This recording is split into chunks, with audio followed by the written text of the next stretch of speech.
Ocean monuments have been in the game for almost 8 years as of this video's upload, which certainly makes me feel old. Even so, there's still a ton of secret facts about guardians and ocean monuments that most people don't know. Keep watching and I'll show you some of my favorites.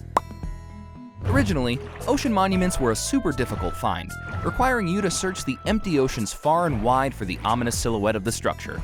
But now, it's much easier. You can simply visit your local village to purchase an Ocean Explorer map for 13 emeralds and a compass, and be led directly to one of these sunken shrines. But once you've made your way to one, what does it even have to offer you? Well, of course, the 8 gold blocks encased in the middle are the primary plunder, but there's another prize down here for you too. Each monument has a chance to house 1 or more sponge rooms, filled to the brim with these endemic blocks. You'll have to dry these off yourself before you can use them, but we've got a trick for that too. It's most common to just chuck them in a furnace and have them dry off that way, but that takes time and resources. Instead, you can take a short trip to the Nether, place all your sponges down, and have them instantly dried off by the sheer heat of this hellish habitat. However, if you do decide to dry them off in a furnace, I bet you didn't know you could put a bucket in the fuel slot and fill it up with water. I couldn't tell you what use it has, but I'm sure one of you guys can figure something out. Taking the focus back below the waves to the vicious creatures that haunt the waters, guardians also hold some cool secrets. For example, a guardian's eye will always follow a nearby player, no matter where you move to in the ocean. However, if you're invisible, you'll be able to sneak right by them unnoticed. You can even wear one piece of armor without being seen, so make sure to bring some Depth Strider boots or a respiration helmet to help you out down there. Mysteriously though, an Elder Guardian's eye will always follow the player no matter what, even if they're invisible or in spectator mode. I wonder if this means they have some sort of power that regular Guardians don't possess, that allowed them to become the Elders of the monument. Adding to this, in Bedrock Edition, you can summon a secret mob called the Elder Guardian Ghost.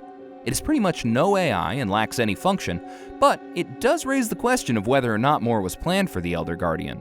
A lot of people, including myself, were expecting the Elder Guardian to be a much more formidable foe, similar to the Ender Dragon or the Wither. But it seems that Mojang decided to make it more of a mini-boss, only giving it about twice the health of a regular Guardian, with the same attacks. I wonder what other cool ideas Mojang had in mind for a super strong Elder Guardian boss. The Guardian's attacks are super unique in the Minecraft world. With their spiked defenses and their scary laser beams, they're one of the most confusing mobs to fight. However, their laser beam attack has a helpful property. As it charges up, it turns from its normal purple color to a bright yellow, indicating it's about to fire. The laser takes 2 seconds to charge and it can't be dodged other than by racing out of its 15-block range. So, make sure to keep watch on it, or you may find yourself sleeping with the fishes. Guardians are creatures of the sea and can't spawn outside of the water no matter what, but if they are brought to land through whatever nefarious means you have, they can live and breathe just fine. It doesn't seem like they enjoy it though, as you'll find them flopping around and making a distressed noise. Another little known fact about these feisty fish is that they're actually attracted to light. They'll flock towards and gather around sea lanterns, glowstone blocks, and even conduits. Though this doesn't always turn out too well for them. Do you like slime blocks as much as these guys do? If a Guardian finds its way to one of these green trampolines, it'll keep bouncing higher and higher until it's flying 17 blocks each time. They're not always as careful as they should be when dismounting though. And if you ever have trouble running out of breath while exploring the Ocean Temple, remember that you can use the scutes that drop when turtles grow from babies to adults to craft a turtle shell.